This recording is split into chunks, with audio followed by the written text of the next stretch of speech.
Welcome back to Transcriber from Reddit. Today's topic comes from the subreddit Wisconsin, posted by user MonsterDUC07.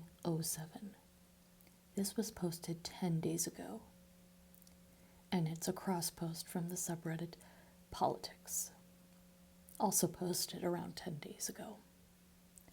The title of this linked post is Full List of Republicans Who Voted Against FEMA Funding Before Helene Hit, FRJ.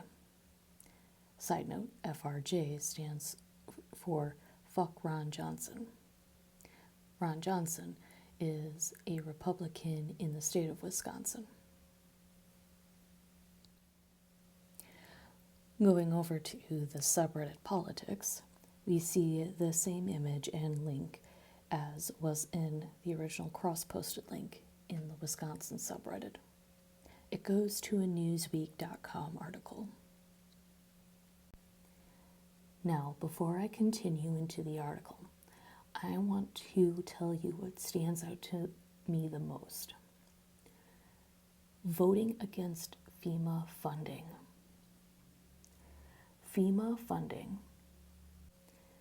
FEMA stands for the Federal Emergency Management Agency.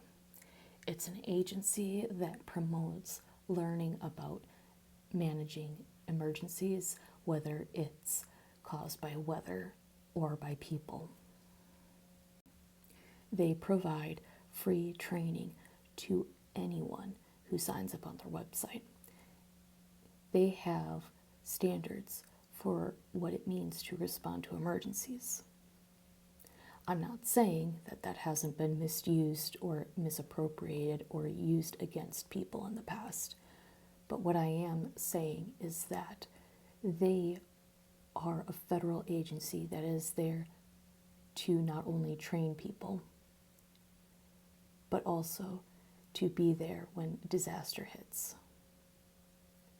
The primary purpose of FEMA has been to not just provide in-person support, but also provide monetary support, which is what many people need when a disaster like Hurricane Milton strikes. If you go to FEMA's website, you can see that they have listed towards the bottom that for individual assistance, they have doled out $2.4 billion worth of grants to disaster survivors so far in 2024.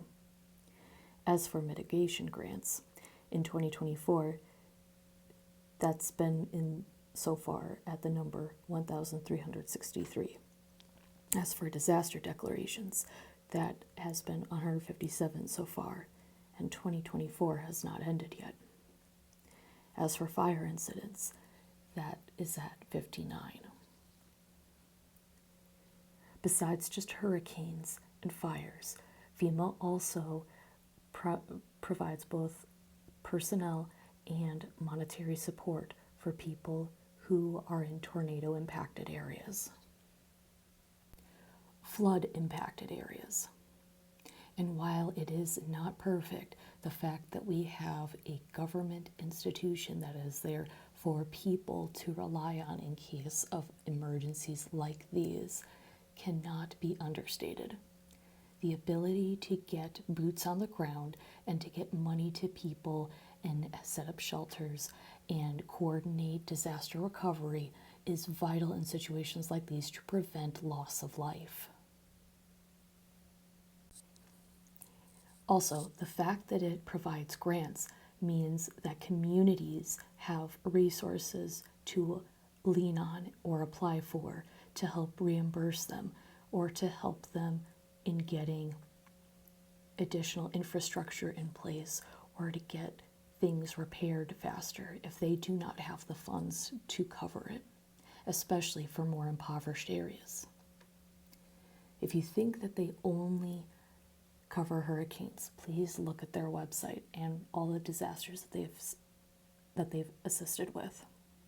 They've assisted with Connecticut severe storms, Florida Hurricane Debbie, Florida Hurricane Helene, Georgia Tropical Storm Debbie, Hermit's Peak/Calf Canyon Fire, Illinois severe storms, Louisiana Hurricane Francine, New Mexico wildfires, North Carolina Tropical Storm Helene, Pennsylvania Tropical Storm Debbie, South Carolina Hurricane Helene, South Dakota Severe Storms, Texas Hurricane Beryl, Vermont Severe Storms,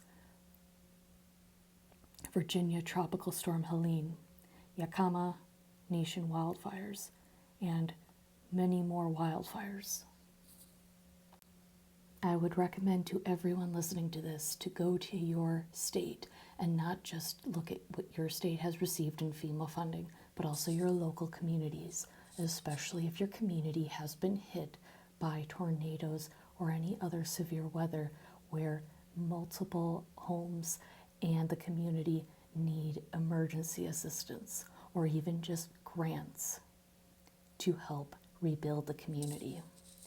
FEMA does all of this, and I am covering this because I am part of multiple communities that have received FEMA funding, and the fact that we have politicians who are okay with voting against FEMA funding absolutely infuriates me. Not just because of the fact that inflation has risen and the price of living and the costs of everything associated with living have gone up, but also why would we vote against an agency that provides billions of dollars in funding to these communities on a year-by-year basis? Yes, it's not always the same communities, and yes, we need to make sure that fraud doesn't happen and corruption doesn't happen, but there are better ways to do it than to just vote against the funding. Because of that, these politicians need to be called out.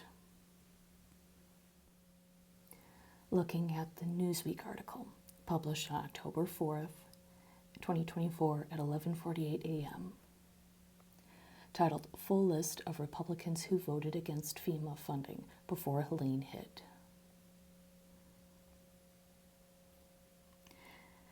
As Hurricane Helene careened towards Florida's panhandle, numerous Republicans voted against extending funding for the Federal Emergency Management Agency, parentheses, FEMA, end parentheses.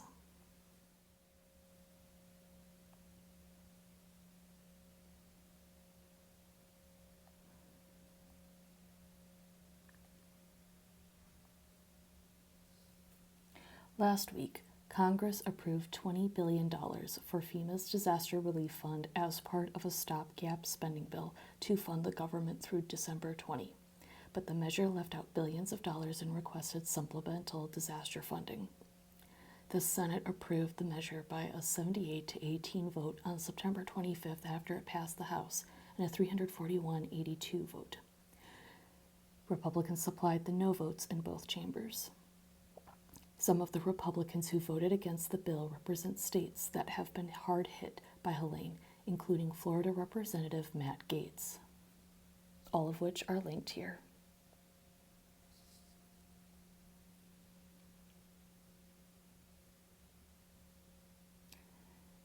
Here we bypass photos of damaged houses and images of destruction in the wake of Hurricane Helene.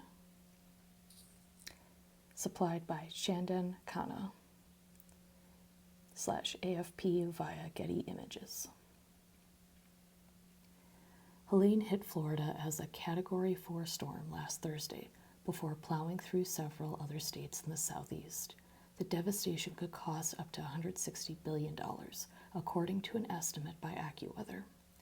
Some Republicans railed against FEMA funding being allocated for assisting migrants after Homeland Security Secretary Alejandro Mayorkas told reporters on Wednesday that FEMA will run out of money before the hurricane season is over. The agency is facing a multi-billion-dollar deficit, even after imposing new spending restrictions, all of which linked here. Quote, "We are meeting the immediate needs with the money that we have. We are expecting another hurricane hitting," end quote, Mayorkas said. Quote, "FEMA does not have the funds to make it through the season," end quote. Mayorkas' comments led some Republicans to accuse the Biden administration of diverting funds intended for disaster relief, which a Department of Homeland Security spokesperson told Newsweek was, quote, completely false, end quote. President Joe Biden said Monday he may call Congress back into session during a break to pass emergency supplemental funding, as some lawmakers from states hit by Helene have urged. Republican House Speaker Mike Johnson has said that the FEMA funding included in the stopgap spending bill approved last week is sufficient and that there is no need for lawmakers to return early. Below are all the GOP lawmakers that voted against that bill.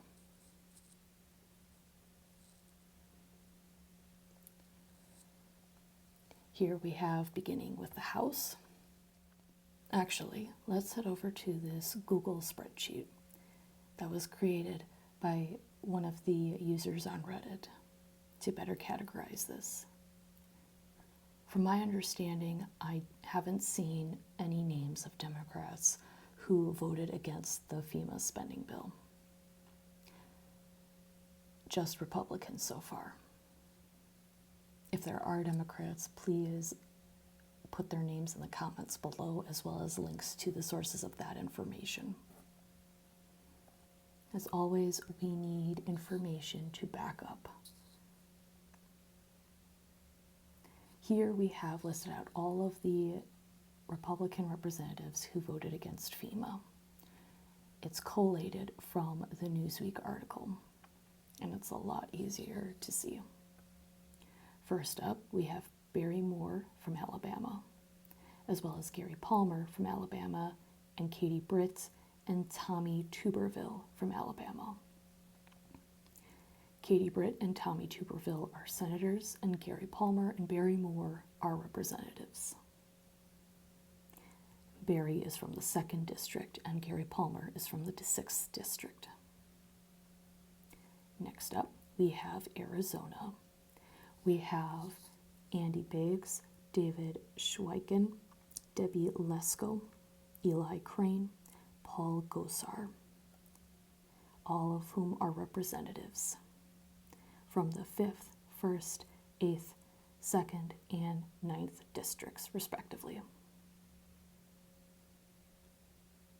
From Arkansas, we have Bruce Westerman, representative from the 4th district.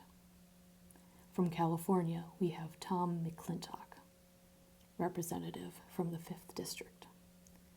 From Colorado, we have Greg Lopez, representative from the 6th district. From Colorado, we have Lauren Boebert, representative from the 3rd district. From Florida, we have Aaron Bean, Ann Paulina Luna, Bill Posey, Byron Donalds, Corey Mills, Daniel Webster, Gus Bilirakis, Kat Kamak, Laurel Lee, Matt Gaetz, and Mike Waltz, all of whom are representatives from the 4th, 13th, 8th, 19th, 7th, 11th, 12th, 3rd, 15th, 1st, and 6th districts. From Georgia, we have Andrew Clyde, Marjorie Taylor Greene, Mike Collins, and Rich McCormick, all of whom are representatives from the 9th, 14th, 10th, and 6th districts. From Idaho, we have Russ Fulcher, representative from the 29th district, as well as Senators James Risch and Mike Crapo, senators. From Illinois, we have Darren LaHood, Mary Miller, and Mike Bost, all representatives from the 16th, 15th, and 12th districts, respectively. From Indiana, we have James Baird, Jim Banks, Rudy Yakim, Victoria Spartz, all of whom are representatives from the 4th, 3rd, 2nd, and 5th districts, as well as Mike Braun, senator from Indiana. From Iowa, we have Randy Feenstra, representative from the 4th district. From Kansas, we have Ron Estes, Tracy Mann, representatives from the 4th and 1st districts, respectively, as well as Senator Roger Marshall from Kansas. From Kentucky, we have one representative, Thomas Massey, from the 4th district, and one senator, Rand Paul. From Louisiana, we have Clay Higgins, representative from the 3rd district. From Maryland, we have Andy Harris, representative in the 1st district. From Minnesota, we have Brad Finstad, representative from the 1st district, as well as Michelle Fischbach, representative from the 7th district. From Mississippi, we have Michael Guest, Mike Ezel, and Trent Kelly, representatives from the representatives from the 3rd, 4th, 1st, and 7th districts. From Missouri, we have Eric Burleson as representative from the 7th district, and we have two senators, Eric Schmidt and Josh Hawley. From Montana, we have Matt Rosendale, representative from the 2nd district. From Nebraska, we have Deb Fisher and Pete Ricketts, both senators. From New Jersey, we have Jeff Van Drew, representative from the 2nd district. From New York, we have Claudia Tenney, representative from the 24th district. From North Carolina, we have Dan Bishop, representative from the 8th district, as well as Senator Ted Budd. From Ohio, we have Jim Jordan, Max Miller, Troy Balderson, Warren Davidson, all representatives from the 4th, 7th, 12th, and 8th districts. From Oklahoma, we have Representative Josh Breachin from 2nd district, as well as Senator Mark Wayne Muller. From Pennsylvania, we have Representative John Joyce and Representative Scott Perry from the 13th and 10th districts, respectively. From South Carolina, we have Jeff Duncan, Nancy Mace, Ralph Norman, Russell Fry, and William Timmons, all representatives from the 3rd,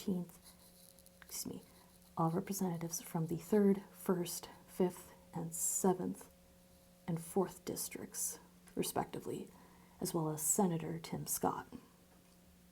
From Tennessee, we have Andy Ogles, John Rose, Tim Burchett, all representatives from the 5th, 6th, and 2nd districts, as well as Senators Bill Hagerty and Marsha Blackburn.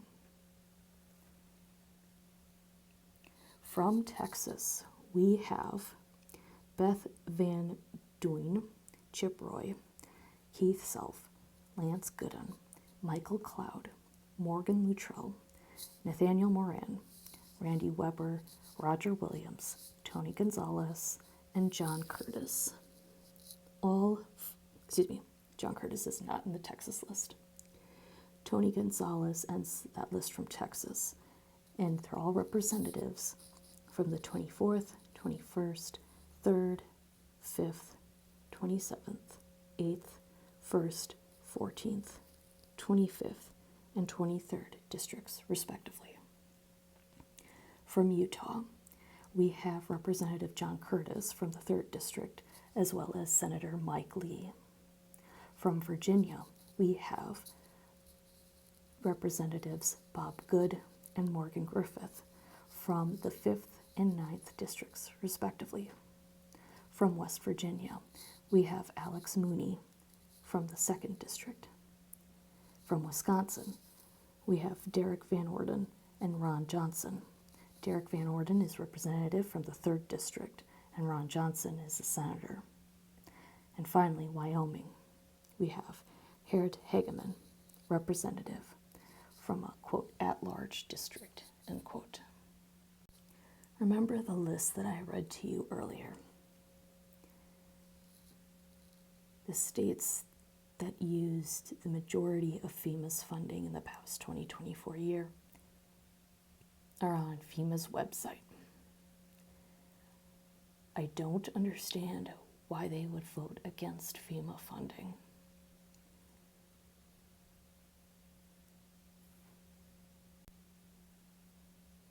Make inquiries into how the money was being spent, I could understand. However, considering that their states,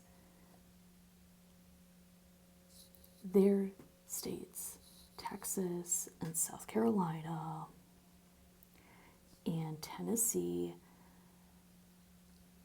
and the rest, I don't understand how they could view what happened to their states during the disasters and view what they got to help them through the disasters, and then look at their states, either other states or their states that are suffering through more natural disasters, and look at them and say, well, no more funding for you.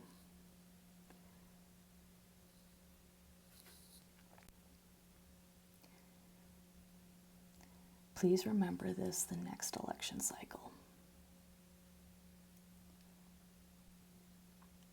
Launching inquiries into how government entities spend their money is understandable. Trying to defund their agencies, especially agencies that provide huge amounts of funding to respond to disasters, as well as aid and support both in terms of materials and in workers, makes no sense. Thank you for watching and listening, and I will see you in the next one. My soul still cries when on a dark